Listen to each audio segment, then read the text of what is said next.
Okay, welcome, guys. So, in a crazy twist of events, literally 20 minutes before we started this recording, Hamas and Israel had agreed to a ceasefire deal to halt war. While Qatar has stated that the ceasefire will start on Sunday. This is all information that we're getting live. Qatar, Egypt, and the U.S. have also announced that mediation efforts to reach a ceasefire agreement in Gaza have succeeded. Hostages will be released and humanitarian aid will surge into Gaza, end quote. According to preliminary Al Jazeera analysis, pressure by the U.S. seems to have finally pushed Israel into accepting the ceasefire deal. Quote, the Israelis finally realized that they are not going to get a better deal, that they must go along with this.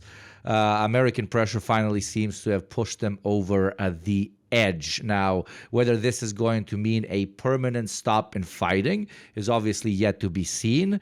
Continuing with the quote, if that happens, what we have here is a significant but very costly victory for Hamas. The same analyst added that President-elect Donald Trump may be the one who, quote, finally gets Israel to define its borders and stop relying on U.S. military aid to save them every time they get into trouble. He may turn out to be the person who will force Israel into making a durable peace, end quote. So what do we think about this? Holy shit. If I may just read out two Israeli pundit lines for you guys on the most recent. I'll give you the one side, which is like, I guess, the lighter bit. This is from Ori Goldberg, who's a political commentator that's well known in Tel Aviv, and they said that the war needs to end because Israel is, and I quote, imploding internally. He said, prices are rising every day. There's an unbelievable brain drain. Public institutions are crumbling. The infrastructure is collapsing. Israel is in probably the worst condition it has been since it was founded. And then he mentions Netanyahu knew that this had an expiration date, and the expiration date is now. So on one side, they're worried about their little, genocidal, settler colonial nation. Or military occupation, more accurately. And on the other hand, we have Errol Segal, who is a proxy of Netanyahu, who said, we're the first to pay the price for Trump's election. The deal is being forced upon us. Okay. We thought we'd take control of northern Gaza, that they'd let us impede humanitarian aid. And this is a direct quote. This is a direct quote. So it's either, our nation, our horrible racist apartheid nation is collapsing, or, oh no, our thirst for genocide. Can I just take a guess about those? I'm guessing the first one was in English and the second one was in Hebrew. You're exactly correct. You are exactly correct. The missing page of Mein Kampf, yes. I love it. It's always the same. The best thing that Twitter did was the translate from Hebrew. Yeah. Yeah, that is the worst thing for Israel that has ever happened. Yeah. I'm surprised they didn't lobby to take it away at this rate. That's what I'm saying. Yeah. Elon could have just cut that and worked for every other language. Hebrew. Except every other language you can translate except Hebrew. Yeah. My God. Or just blanks it out to X's, or the blackout text that you see on CIA. The redacted. Yeah. I was reading about this deal before, like just earlier today, a couple of hours before it was fully announced, and it sounds like it's like a middle ground between Israel's original plan to like invade and completely annex Gaza and like something that is less obviously bad PR for the US. It sounds like after they get like the hostage deal and everything done, the plan is either Trump just says break the ceasefire, I don't care, or a bunch of the normalization countries send like troops there to police Gaza on Israel and the US's behalf and make it look like it's like an Arab initiative rather than a transparent initiative on behalf of the US. And they get rid of Hamas and like gradually install the PA there as well, except I don't even know if they would let the PA go there, honestly.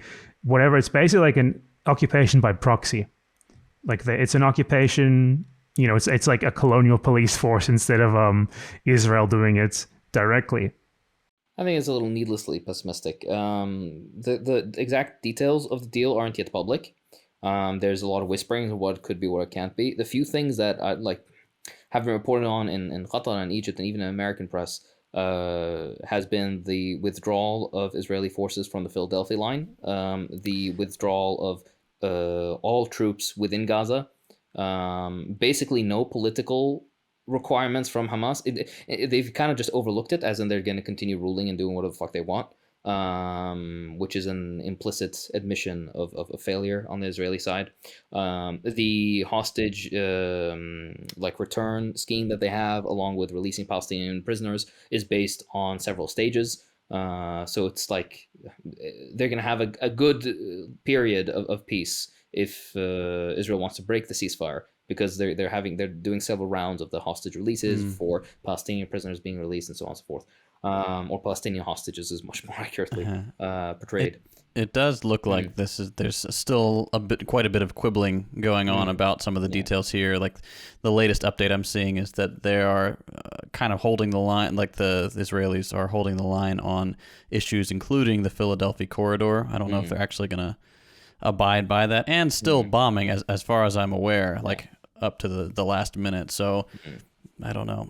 Are you more optimistic than previously that this will be a lasting thing? Me? Hakeem? Yeah. Because you sound more optimistic than you have been in the past. You can never trust the Israelis. As Native Americans say, the white man speaks with a forked tongue. Truly the sons of Yaakov. Exactly right. But that being said, though, what if they were to break the ceasefire and then start again? The PR side of this is going to be much worse for Israel, because at that point they can't be like, oh, but October 7th, because it's already done, and they're not going to be able to organize any sort of, like, there's not going to be another October 7th event that they're going to do in the next couple of months on the Palestinian resistance side. So it's going to be like one of those things. And right now, it depends on what factions in Israeli politics win out, right? Because there's the far right of Netanyahu. He's actually a centrist, if you can believe it, over there. Yeah. But the far right of his cabinet are basically trying to torpedo the deal. They're threatening to completely pull out from the coalition, to make the government basically fall apart because they won't have enough seats, so on and so forth. With the implication that they want the war to continue, they want to keep killing and whatnot. It depends which sides win out. If you have more of the quote unquote liberal Zionists win out, then it will be a calmer kind of return to normality, which is still a apartheid state, but without any huge hopes of breaking the ceasefire. On the other hand, if the far right factions win, that they're gonna want to do it. But again, it depends on what they want to prioritize. Do they want to prioritize rehabilitating Israel's image, trying to bring back all this investment that's left, trying to bring out all these hundreds of thousands of Israelis that have left Israel, or do they want to condemn their nation even further? It's really difficult to say. But I think Israel is too spent of a force and too widely stretched to be able. They can't do the Lebanon, the Syria shit, Gaza, the West Bank, and deal with all the consequences of starting escalating the war again. That's my perspective personally. Okay, that is the optimist in the room. What does the pessimist in the room have to respond with, if he wants to, of course? Am I the pessimist in the room? Yes, sir. Of course you are. Okay. Well, I think the idea that Hamas is in a position of strength to just keep ruling after this happens is a delusion, honestly. It's pretty obvious that while they have been able to keep fighting, they are certainly not in a position of strength. A guerrilla force with basically every exposed civil apparatus that it had previously being directly attacked and destroyed, like civil servants, just random government employees being massacred in droves for their supposed Hamas affiliation. Like, their capacity to administer Gaza is heavily damaged, if not destroyed, even if their military wing has been largely fine. Yeah, I know, exactly that as well.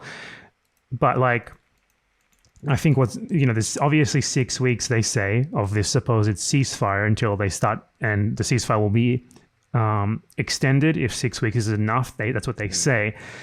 But eventually they're going to arrive at the point where there are more concrete discussions about what happens next. And I don't know, I really do not think that what we're going to get next is a return to Hamas civil administration in Gaza. I think the US, especially after Trump is in office, is probably going to try to push some sort of middle ground between that. And I don't think Israel will allow the PA to take over. But I would expect, and I saw this, I was reading a BBC article where they said that a source in the US government was telling them the US was trying to push this.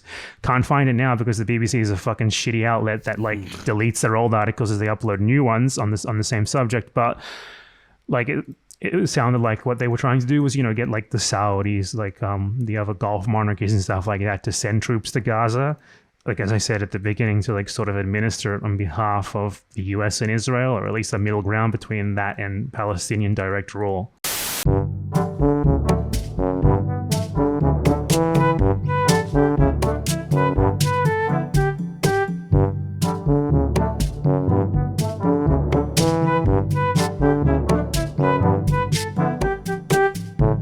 To set up the ceasefire right now, and I will say that the goals, I'll start with what the goals of the Israelis were for this war. Number one, the war, the violence, the genocide was supposedly to put pressure on Qassam to surrender and turn over the prisoners. So return the captives, failed. Destroy Qassam, that was goal number two. Clearly failed, spectacularly failed. Even Blinken said the other day, speaking before the Atlantic Council, that American intelligence says that Qassam is bigger today than they were before the war. And I think that's an obvious statement when you kill people's families in the way that they've done, and people have watched and want to be a part of resistance. They want to be a part of the liberation.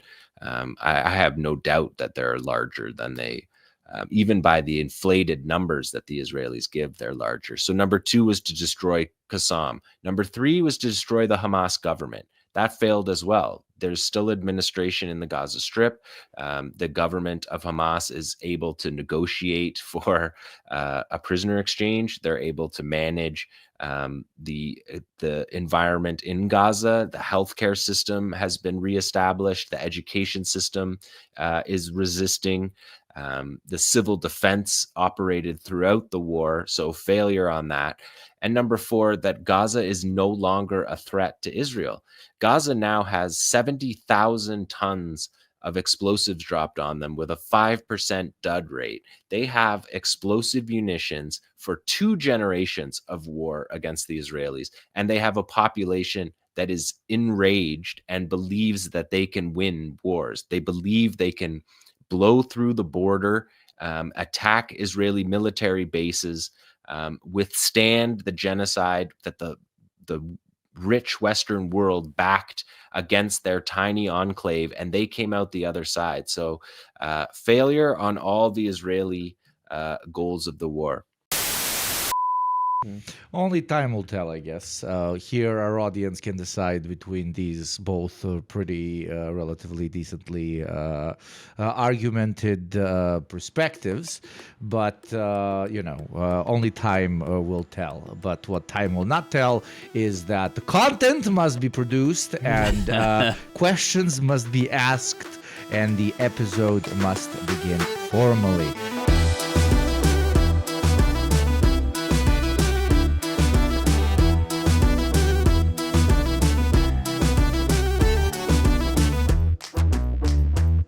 So, welcome everyone to yet another episode of The Deprogram.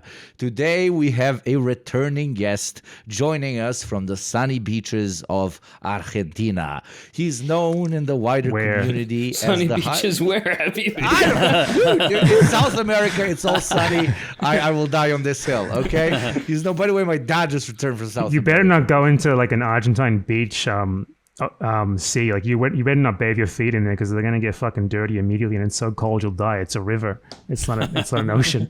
The classic love of one's country by an immigrant. There you go. Exactly. Our guest is known in the wider community as the harshest political commentator on the left. He spares no words and tells it how it is. Everyone, please welcome Bad Empanada. Now, Empanada, could you please tell our audience a little bit more about yourself, what you do, and so on and so on? I'm the attack dog of BreadTube. I do the things that they won't do themselves, and all of them tell me what to do. I've recently been running a gang stalking operation against the YouTuber Kraut on the orders of Hassan Piker. Beautiful. Very, very honorable work. Thank you.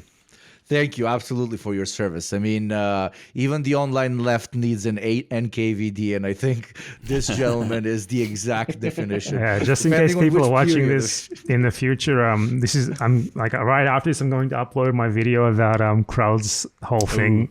It's going to be awesome. Phenomenal. I can't wait. Phenomenal. Okay, so speaking of relevant to what you just mentioned, basically for the past half a year, if not longer, you've been in the limelight for your active duty Zionist secretary hunting, aka massive takedowns of prominent content creators who chose the Zionist path during the Palestinian genocide. So please tell us, how did it all start? How far back are we going here? As far back as you want. I mean, like, when I started making videos about, like, these people, it was like 3 or 4 years ago, like maybe 2.5, I don't remember exactly. But, like, liberal Zionism was so much more rampant then than it is now, and it still is very rampant among people. How are you possibly drinking? He's mastered the art. Dude, I have mastered it perfectly, dude. You're too good at this. I think I have like hundreds of hours of recording and streaming where I need to consume. You know how hard it is to hydrate in this thing? It is currently minus 6 degrees Celsius outside, and I have AC doing cold air in my room because of how hot this is. Are you sure that is actually effective? I mean, they found Luigi on less than what you're showing. Oh, no, but nobody gives a fuck about me, and with this, it's already like 0.0. Like it's just for show. Then it's to pretend to be persecuted. Having the Balkan phenotype, you're looking at millions of people with this exact face. Yeah, that's true. And maybe it's like more for like a Balkan blood feud. Like the Albanians haven't discovered technology yet. Well, I just have a criminal record that is so large that it would be very easy for you to discover and then link, and that it's difficult to develop a career. It's kind of hard. Yeah, that's what YouTube's for. But what I was saying is that like 2 or 3 years ago, like I started like testing the waters for calling out the liberal Zionists, because if you call out liberal Zionists back then, less now, but more back then, still it does happen.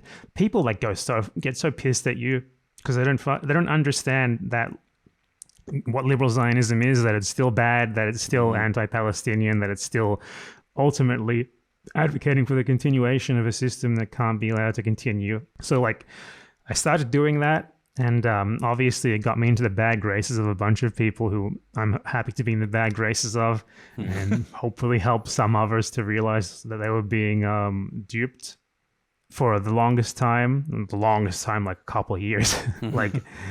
Like I just sat there sort of watching this stuff, and I didn't really say anything about it because, you're always scared of like Zionists brigading, like people spamming anti-Semitic at you, which is what they did to me and what they still do to me from supposedly leftist communities. Like, oh my God, what? You said Palestinians should have their land back?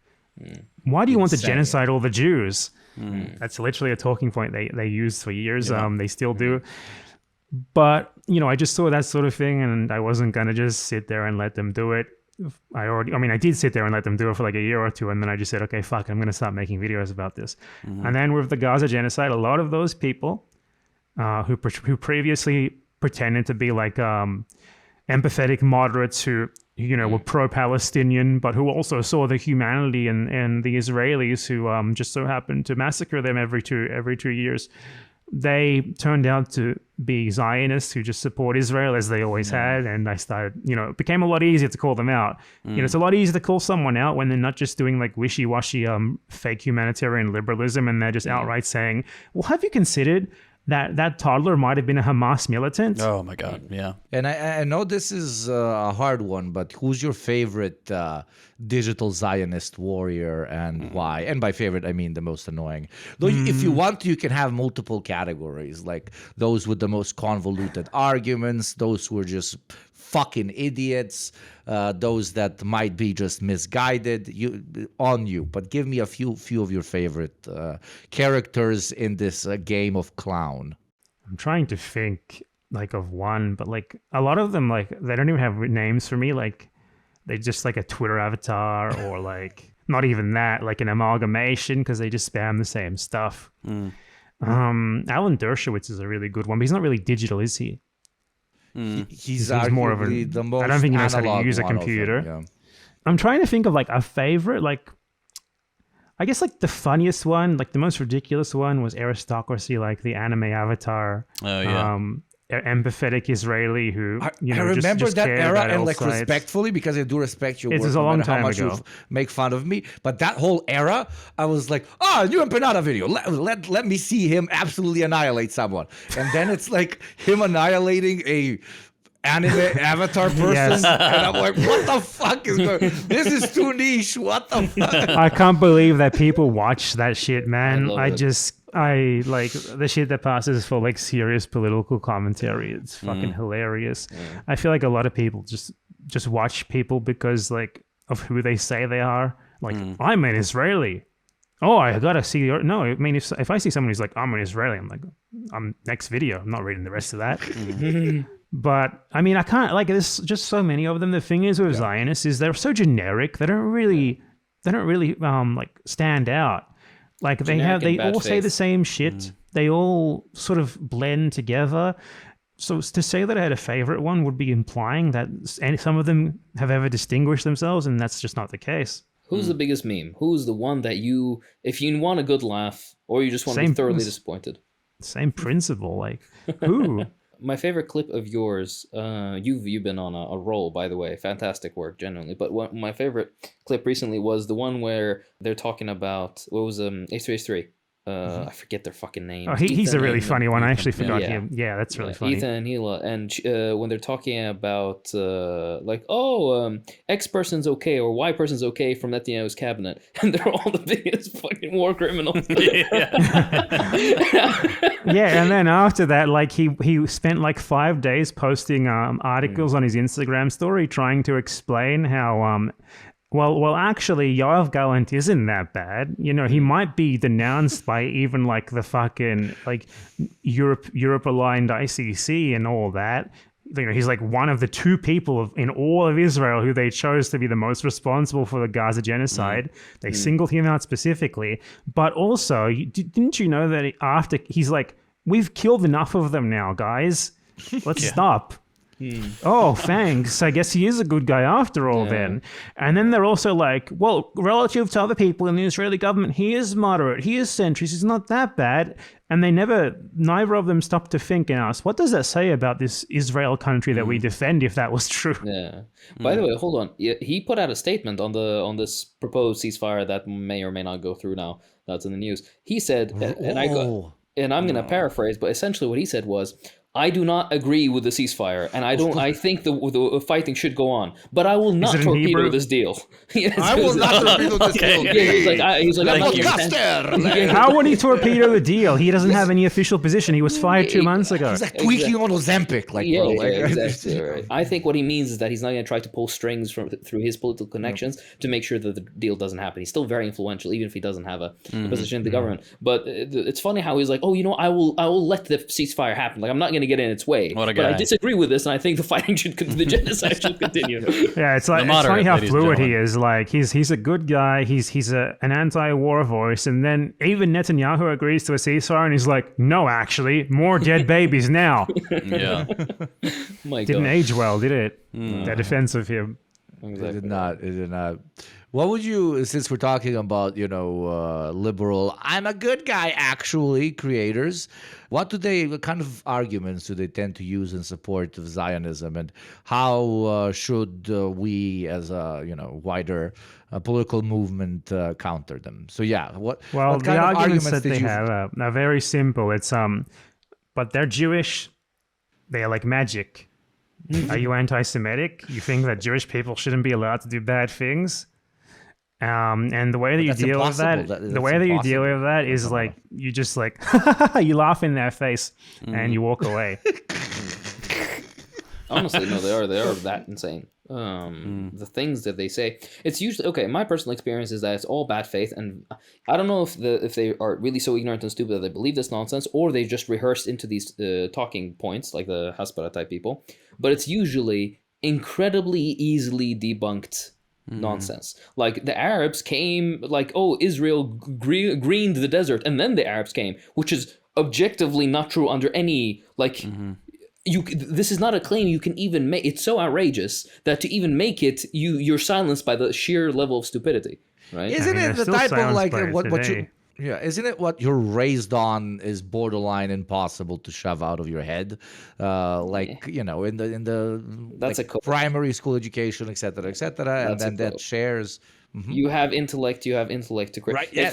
If a human being has the intellect to create magnificent bridges and send ships on sea and things into fucking space, right, and cure all sorts of diseases, and sit there and fucking and goon for 72 hours straight, okay, then they have the capability to understand and to change their mind, to interrogate the shit that they've been taught. Right? It's not an excuse. It's far from the excuse. Far from an excuse. I'm not giving an excuse. I'm just saying how I see it. I think a lot of people need to realize that some people just recognize that they benefit from certain things that hurt others, and they want to maintain that things. And by some people, I mean like a lot of people, like most Israelis.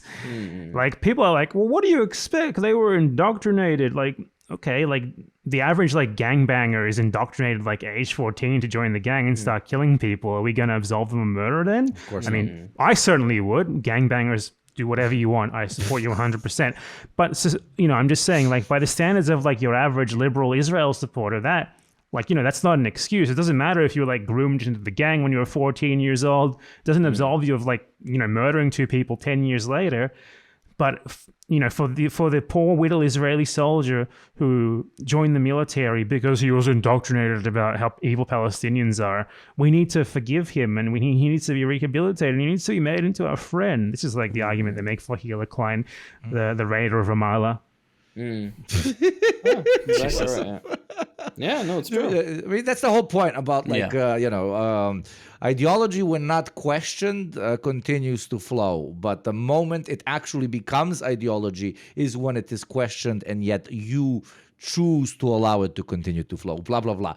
My favorite are the Germans, actually, because they're like, herder, we are extremely proud. We're like super proud. We're so fucking proud of not being anti-Semitic. But the only thing we learned from not wanting to be anti-Semitic is that it is really bad to discriminate and kill Jewish people. Everybody else, I don't see a correlation there. Sorry. All the other Semites are free game. Free game, absolutely free game. Dude, there are institutions in Germany that literally expel academics for even uttering the simplest and most like fucking obvious. You can like be the dumbest guy on the planet and you will understand that hey, the policies that Nazis used to exterminate their domestic and foreign Jewish population, of othering, of racism, of bigotry, of having a great but also weak enemy to focus against as we rise as a nation, blah blah blah, that cannot be applied to other peoples.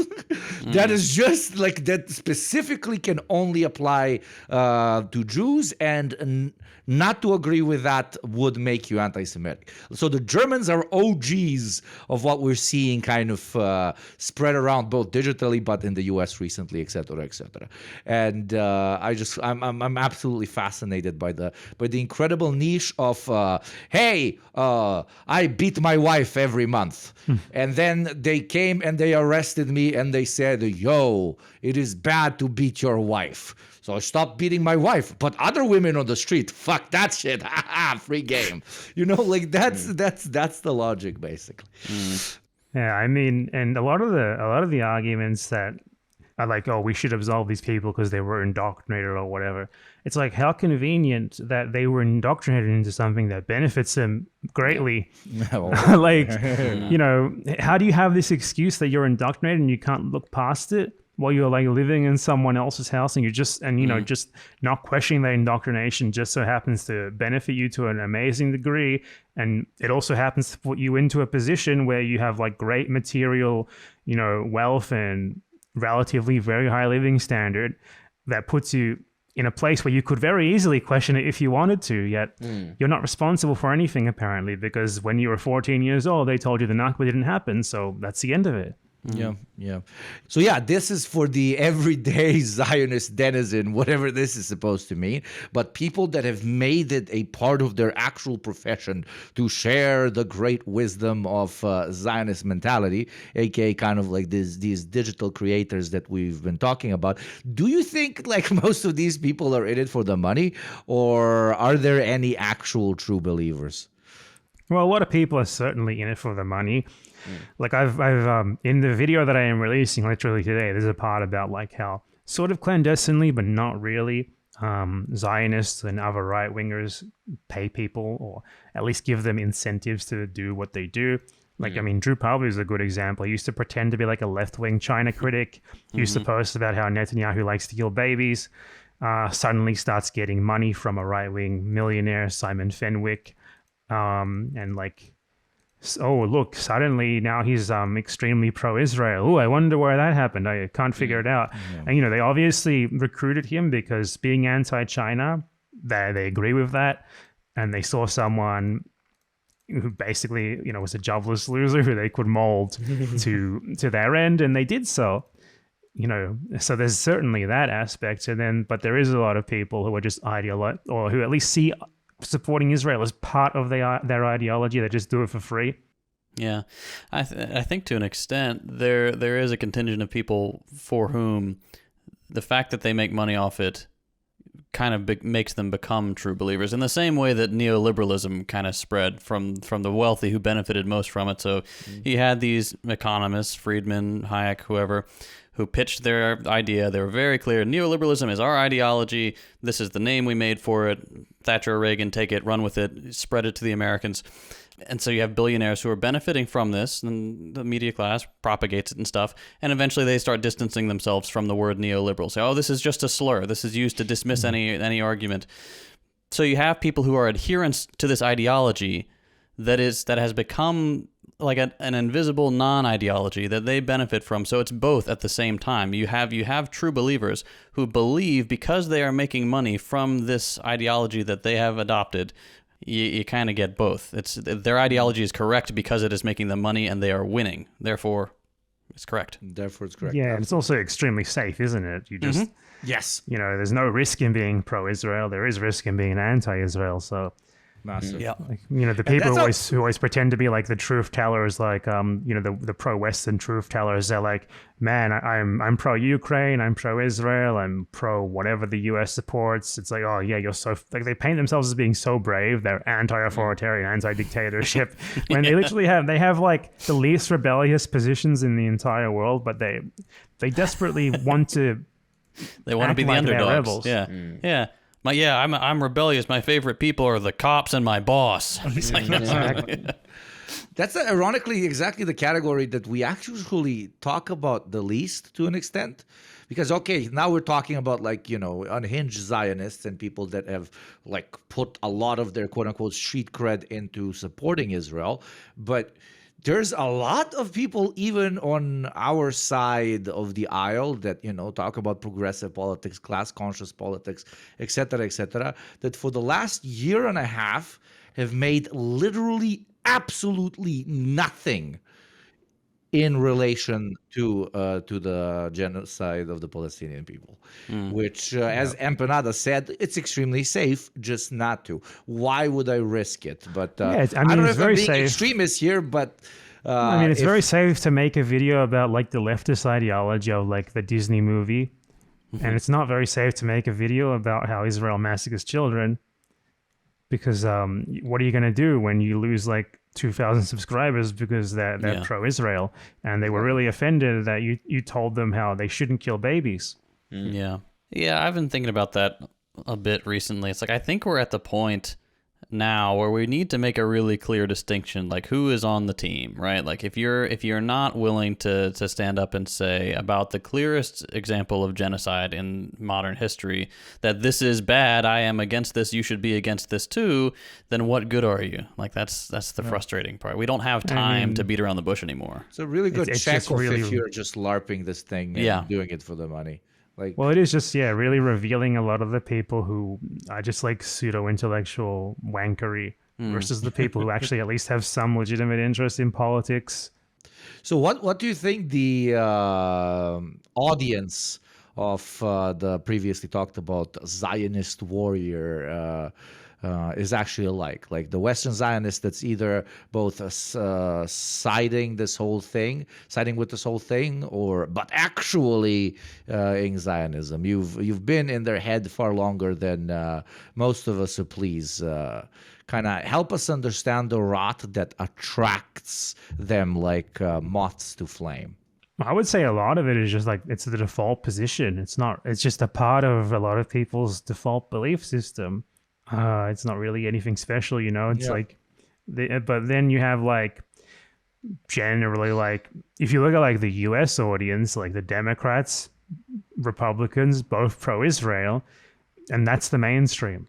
So there's a massive audience for it, you know. I mean, maybe not as much now as there was before, but still, like, wonder why. You know, the default framing is like Israel may make mistakes, but ultimately they are righteous. They are fighting the terrorists, the evil. You know, like the same audience for Israel is the same audience that plays a Call of Duty game and feels really excited when they shoot the Arabs without asking the question of why the Arabs are shooting them. So I guess now is the moment where we can move into talking about your coverage of what's been happening in Gaza proper. You have an excellent video on how this is not just Netanyahu, but a wider systematic problem of an actively colonial apartheid state and occupying force. So please tell us and our audience a bit more about the Israeli system, ideology, and genocidal drive that was so imperative in a lot of your analysis. Well, I mean, the whole point of Israel is, well, originally it was we want a land just for us, just for people we consider a part of our in-group, which was, you know, Jewish people, and not just Jewish people, but like a specific kind of Jewish people who are willing or who can be molded into like basically something that merges like Jewish traditions with generic European identity. And that's kind of what they ended up doing. And not just specifically Jewish traditions, but Ashkenazi Jewish traditions. Sephardim and Mizrahi are routinely excluded or are orientalized or used as tokens in Israeli society. Yeah, or they've just been assimilated into the this new national identity. So that, you know, they're just like essentially the same as Ashkenazi, but with darker skin, you know. So they wanted that because, you know, they basically saw what the Europeans were doing elsewhere and they were like, that's cool, we need that for us. So, you know, Palestine was what they settled on. I read something from Herzl once, though I never managed to find it again. It was a really good quote, and he basically argued that I don't care where we go, but I think Palestine's the best candidate because we don't need to argue for it. You know, it's just people know that's where we came from 2,000 years ago. So if I'm trying to form a nationalist movement, that's a good place. And so they chose there. And it happened that people were already there, though, and that was very inconvenient. And that's when they started developing like the anti-Arab part, the anti-Palestinian part of the ideology.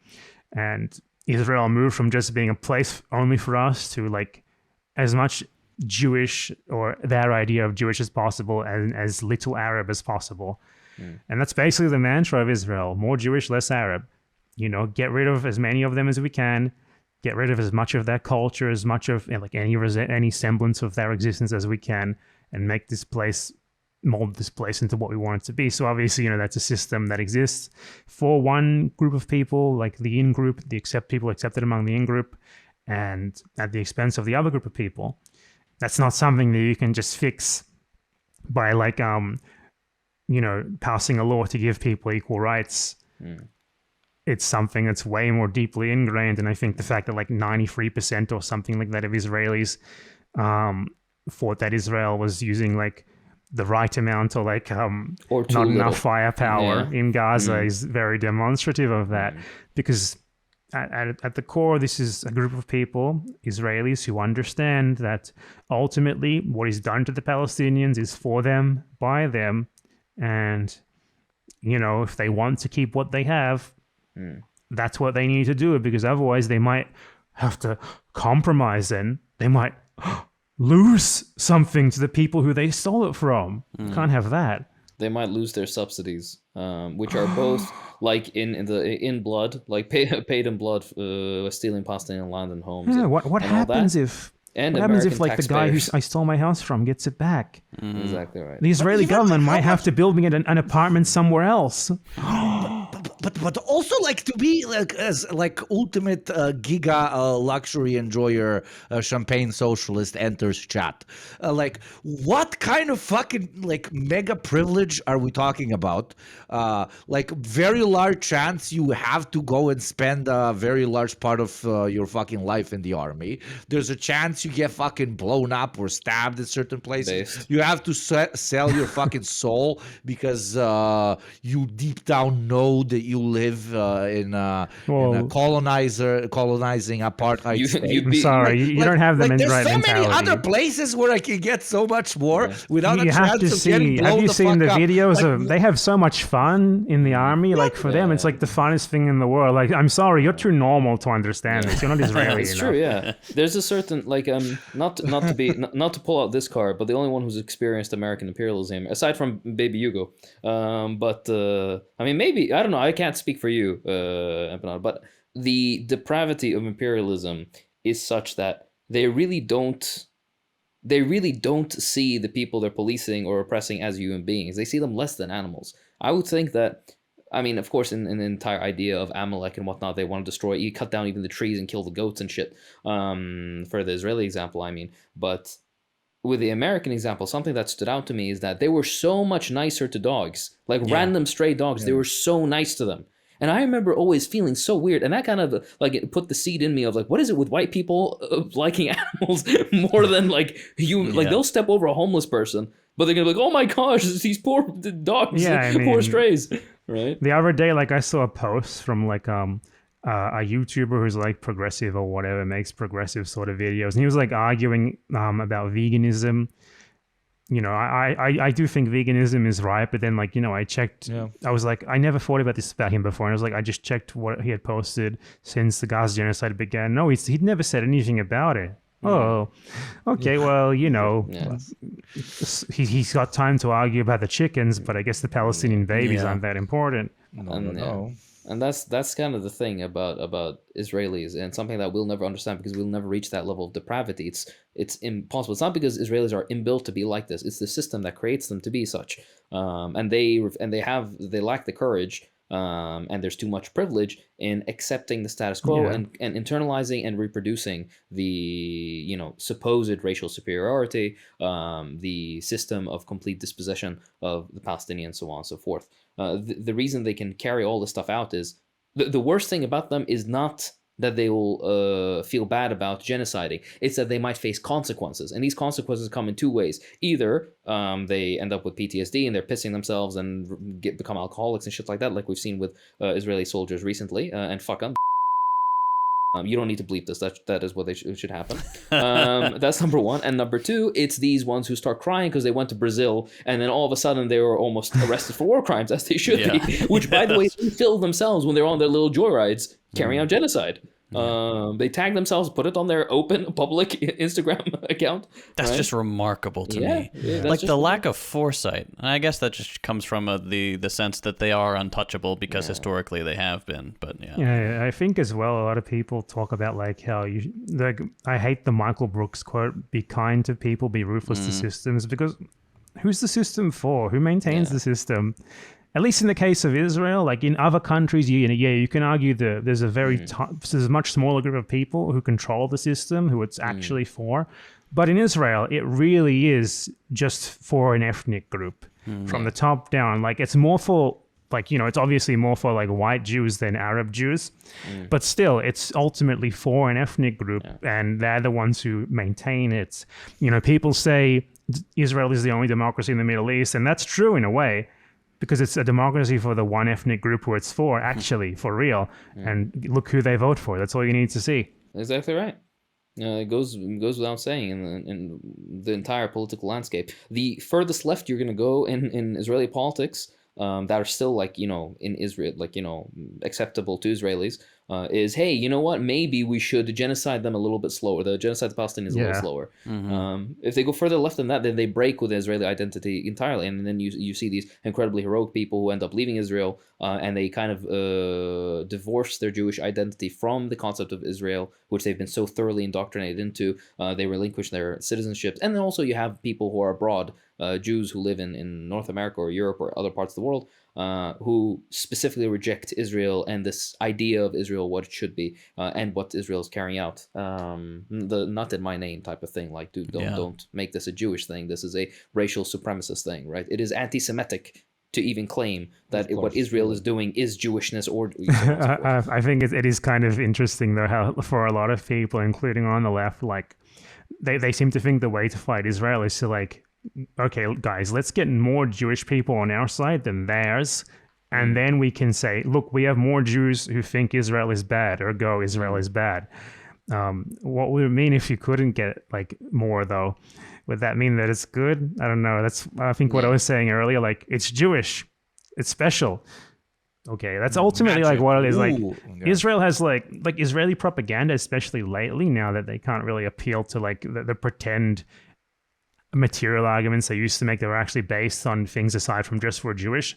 They've been increasingly destroyed by their own actions, to the point where now you see them appealing even more to just this idea that it's a special ethnicity doing it, ergo it's different. And by the way, if anybody's wondering what Jewish people, like how Jewish the Jewish state is, the what's it called, ultra-Orthodox, they refuse to serve in the military out of religious principles, and the many ultra-Orthodox and other Jewish tendencies that reject the war entirely based even on humanitarian grounds. These people are beaten to pulp by Israeli police. You should see the videos; they're horrific. Like how the sheer, like I don't think I've seen American police be this brutal. And that is a fucking statement. It's savage, yeah. Yeah, the thing with like the Jewish community, the ultra-Orthodox community of Jerusalem, is the ones who were like most of the population before Zionist colonization began of the Jewish population were them, and they, in their majority, like the ones who can trace their lineage to the pre-Zionism Jerusalem, like religious Jew population. They are like the most anti-Zionist people in all of Israel, and they still point to like, oh, but there were 20,000 Jews. Ergo, all the Jews from anywhere have the right to go there and live in your house, even though the ones who did live there are not exactly at all in agreement with them. Yeah. Which kind of leads us to the next point. You've been very open in your conversation about how very slanted definitions of anti-Semitism are being abused by Zionists, both domestically and abroad, as an excuse to commit mass murder.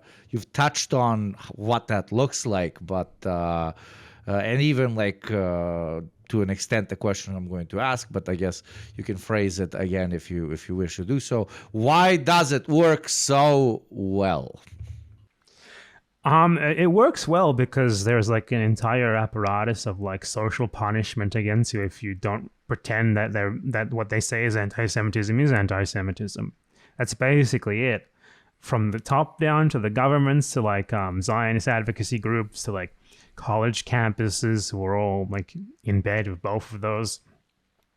It's like there's a punishment, there's an apparatus that ensures that you get consequences if you speak in the wrong way about Israel and Palestine. It's the greatest taboo, being and defined the entire reason that exists in the first place is because it's allowed to exist by Western governments because they decided, 60, 70 years ago that having a nice little military base that technically isn't actually them was a good idea for their interests, and in pops Israel into existence. There we go. So now you have the Israel lobby is allowed to exist by them really because of how useful Israel to them. And it does such great work on behalf of Western imperialism. Like the Israel lobby is like the most effective Western imperialism organization in terms of forcing people to fall in line in history, really. Like it has, it's mostly independent of the U.S. government or Western governments, and it just does such great work for them. Like it ensures that Israel can't be criticized, and that their support for Israel can't be criticized, at least as much as they wouldn't like it to be. If I could just add one thing on that, it's also by extension, it means that their own Western colonialism, history of imperialism, and the stuff that they're doing nowadays cannot be also criticized, because the history of Canada and the United States and Australia and so on and so forth, all these countries, as well as the the original quote unquote European nations and the imperialism and horrific colonialism they carried out, none of this can be criticized because it all is from the same seed. But sorry, go on. Yeah, and it's very, that's a good point as well, because it's like, Israel can't be colonialism because they're Jewish, but and that also sort of whitewashes the Western history of colonialism that's linked to it. Yeah, I mean, it's basically because that's the whole argument. Like like there's a dot at the end of the sentence of what you just said. In academics that claim that it cannot, it's not a colonial state, it's not a repressive state because particular religious category or ethnic category does it. If you saw like the French foreign ministry and like German foreign minister's reaction to like ICJ and ICC rulings, it's like, to accuse the Jewish state of genocide crosses the red line. Why? So we don't analyze what they did. We just look at who they are. That's how it works, I guess. Yeah. So we hyper focus on their Jewishness, which sounds like something. I don't know. Yeah. I mean, it's just it doesn't make sense because it's not supposed to make sense. It's just supposed to keep people in line. It's like, I feel like this is something that can be combated over time, because the more people who don't fall in line and pretend that things that aren't anti-Semitic are anti-Semitic, and especially who don't feel the need to explain themselves about how that is to these fucking bad faith dumbasses, the less power that their accusations have. Like the more people who laugh really in their face. What I'm getting there. Like if someone calls you anti-Semitic when you denounce Israel in a completely normal way, a lot of people will say, no, I'm not anti-Semitic. Blah, blah, blah, blah, blah. He's like a long list of why. Here are 2 Jewish friends who will back me up. What I said is fine to say.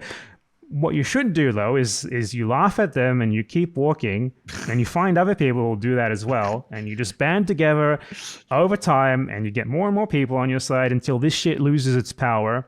And they can't go to your employer and try to get you fired for it because he'll laugh at them as well. Yeah, it takes time, not the obviously. Concept of anti-Semitism as it pertains towards the like the false anti-Semitism allegations, conspiracy obviously. theories, about Jewish people, but co-identifying it with Zionism, of course. Like absolutely. People can recognize this stuff in other instances. Like if a black guy is being a dick, and you say, "Hey, man, that's not cool," and he's like, "Is it because I'm black?" People will laugh at him. But in the case of Israel, if you laugh in that sort of situation, you're in big trouble. Very, very good allegory. Have you yourself received threats or slander campaigns over? Oh, lots. The video that I'm uploading today is going to go into this. Give us a little bit of a spoiler. Come on. Come on. Well, I got targeted by like government-linked doxing groups in Argentina. I don't know if that was linked to Israel, but there's a symbiotic relationship between them, and like a Zionist doxing group called the Shirion Collective, which Drew Pablo is a member of. And like they spammed me, like they spammed like really funny posts that weren't really funny when you think about it, because people shared them.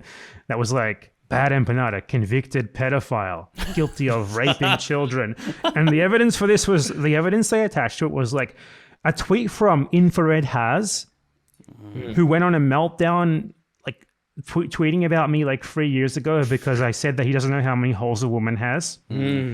And it was like a tweet from Infrared Has saying like, Bad Empanada is a sex pest tourist. He moved to Argentina. He can't even have sex.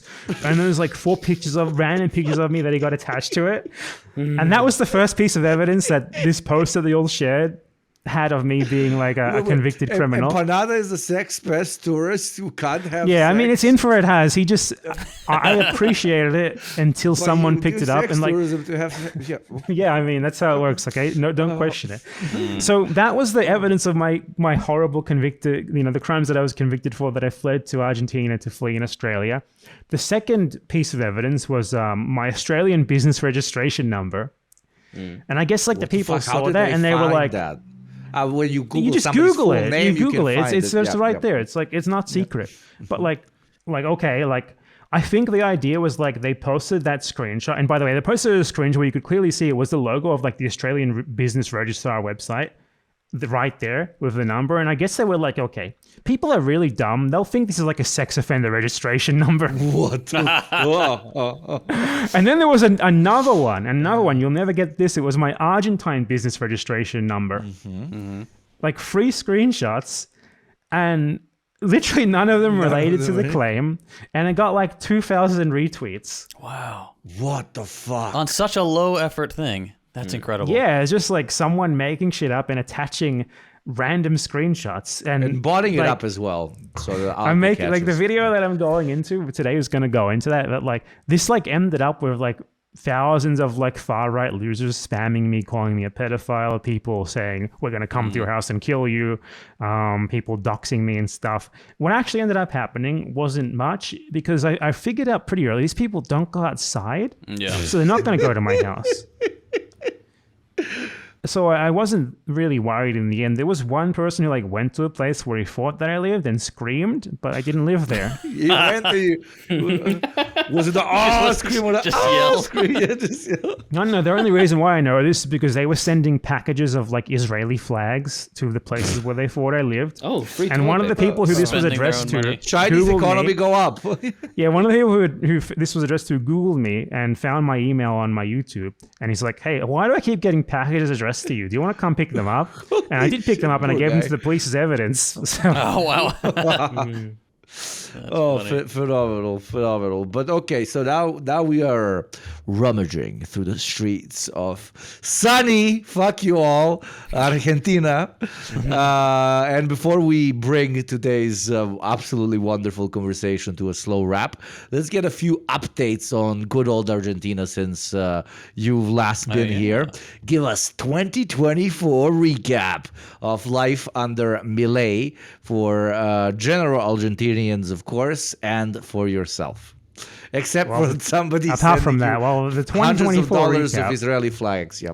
The 2024 recap is basically the Milei government like cut funding from 1 billion different public services, fired like 100,000 people, something like that.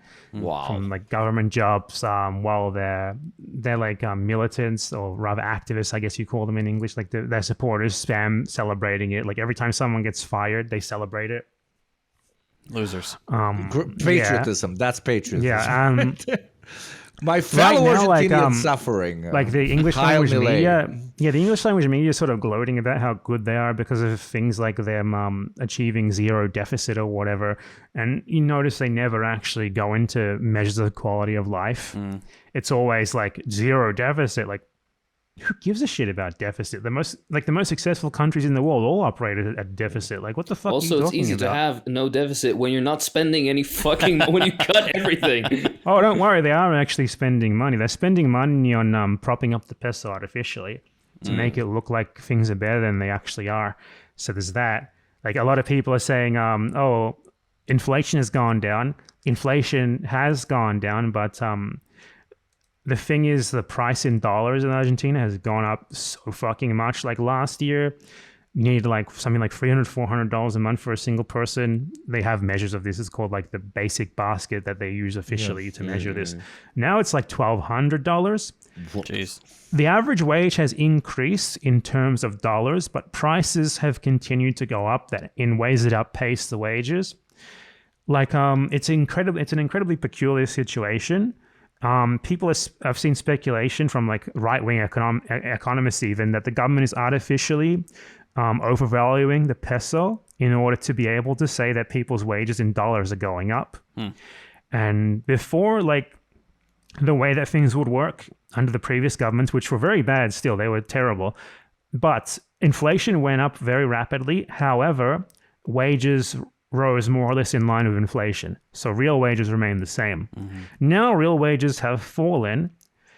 Well, they still are like in dollar terms, they are higher than before, but real wages is relative to the prices in Argentina, not to the price of the dollar.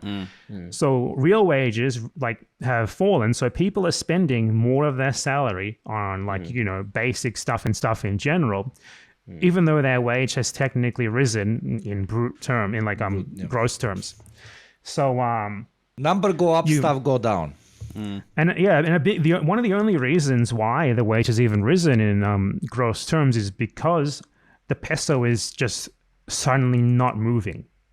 And there's speculation in the media that this is happening in part because the people who control the informal peso market, they're right-wing, obviously, they like this government. So they have decided to sort of artificially fix the price as much as they possibly can to help the government. But this is creating like a sort of bubble that is going to burst eventually. It's very similar to what happened with the previous neoliberal government in the 90s in Argentina of Carlos Menem, where they did this way more openly than Milei is doing it. And Milei is a huge admirer of Menem. One of the government's policies was to peg the dollar to the peso 1-to-1, like 1 peso, $1. That was their phrase. But in order to do that, they had to keep buying dollars. And they had to go into massive debt to buy the dollars. They had to sell public assets to buy the dollars. And eventually they had nothing left to sell. They couldn't take on more debt and everything collapsed. And the speculation that the same thing is going to happen here, just in a less overt way, because, this government isn't literally pegging the dollar 1-to-1 with the peso like they did. They're not doing that.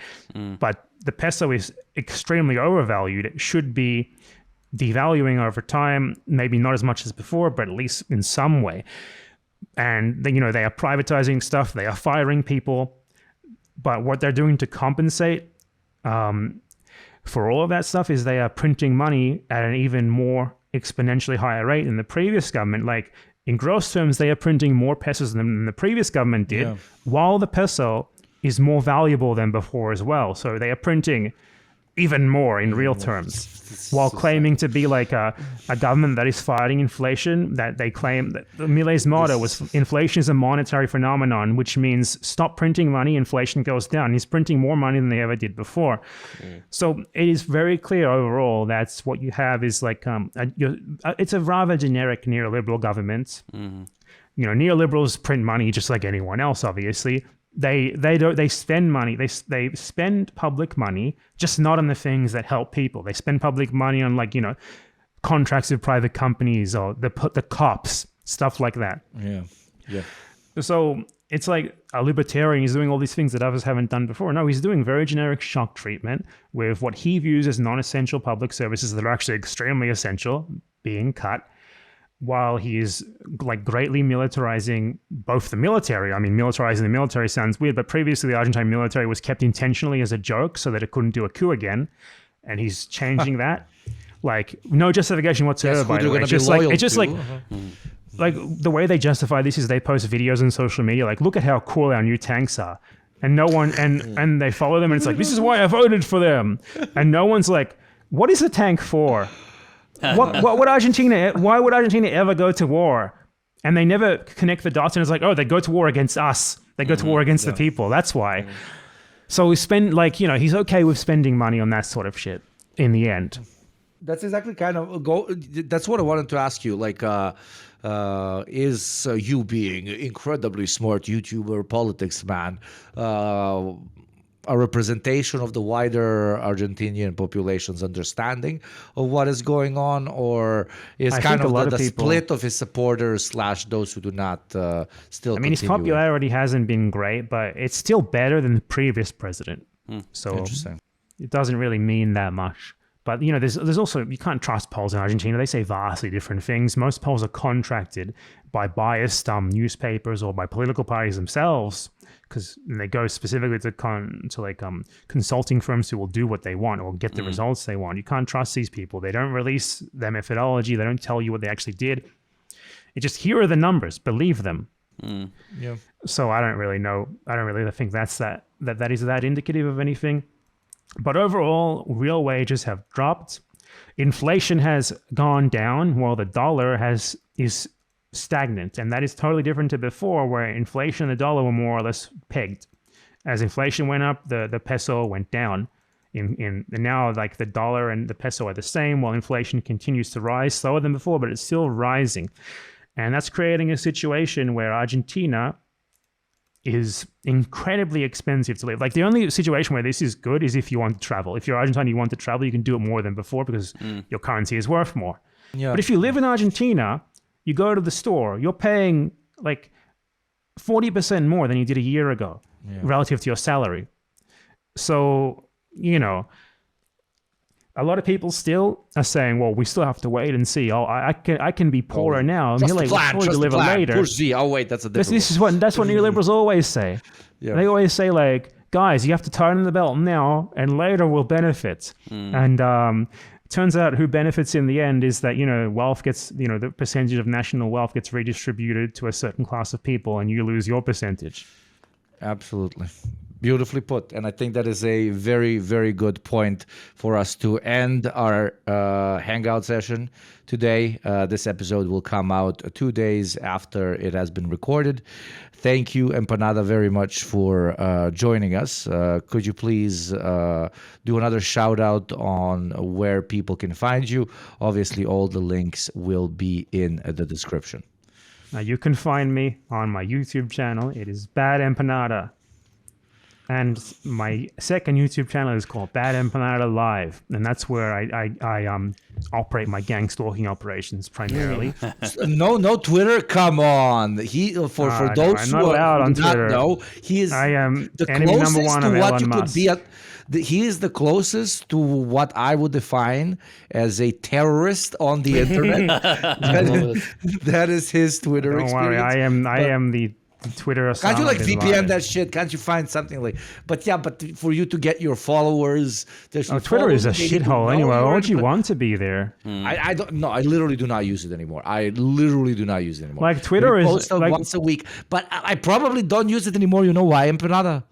Because you're not there, my love. That is what I. Well, you have to go to Blue Sky then. I mean, I haven't posted there in 4 days, but I have a Blue Sky at badempanada.com. The problem is Blue Sky. When I went to Blue Sky, they put me on like all the block. Like Blue Sky is a liberal platform, and they put me on all the block lists because they said Joe Biden did genocide. So now no one sees my posts. Nice. It's not as fun when there's no one to argue with. Yeah. So it's that lived up over there. That's unfortunate. I thought it was sad. More okay. Yeah. It has an official integrated feature into Blue Sky that is block list. Previously, on Twitter, it was like you have to do a third party. Now it's like it's just the block list that's just there, and you click it and you block everyone who that person decided to put into the list, and all the liberals click that. Oh shit, I'm gone. They'll never see my post telling them that Joe Biden is not like a based ice cream licking sunglasses guy. Yeah. I am already on Red Note. I might even start posting on Red Note. And that's the program we should start posting on Red Note. It's very fun. It took me 10 minutes of scrolling of perfectly translated quotes from Mao Zedong theory, both in English and Chinese, as orchestra hard-style remixes played in the background, and images of marching Chinese soldiers rolled through my screen. I was like, holy shit. And then I scroll up, and it is Plankton farting and going, whoa. Sounds like you're back on TikTok. Yeah. Your algorithm was better than mine. They're banning TikTok this week. Yeah, absolutely. That's why everybody's migrating. I am on TikTok though. I forgot about that. Wait, I am on TikTok at Bad Empanada, but I haven't posted there in like 5 months. I posted a Yakub video that was very funny and then never posted again. So follow me there while you still can, because you guys are going to be banned from TikTok forever, you Americans, in like 2 days. Yeah, I feel like Empanada hates compliments, but I will continue to give it to him exactly because he hates them. But he was also the man responsible to my indoctrination to Yakub. Hakeem, because of his extra melanin, he did not want to tell me about Yakub because... you can see also his avatar looks a bit like Yakub, suspiciously.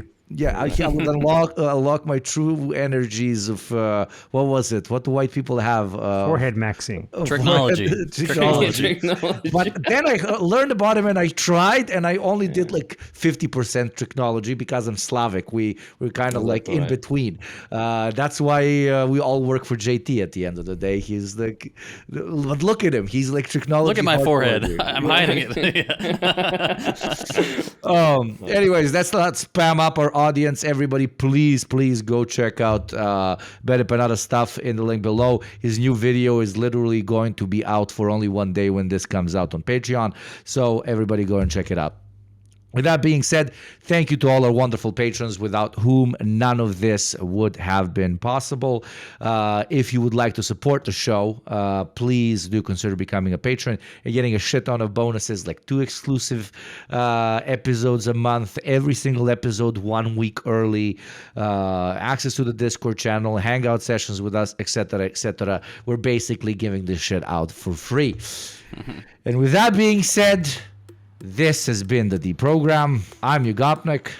I'm JT. Dang it. Son of a I'm Hakim. And I am Bad Empanada. And if you don't behave, I will gang stalk you.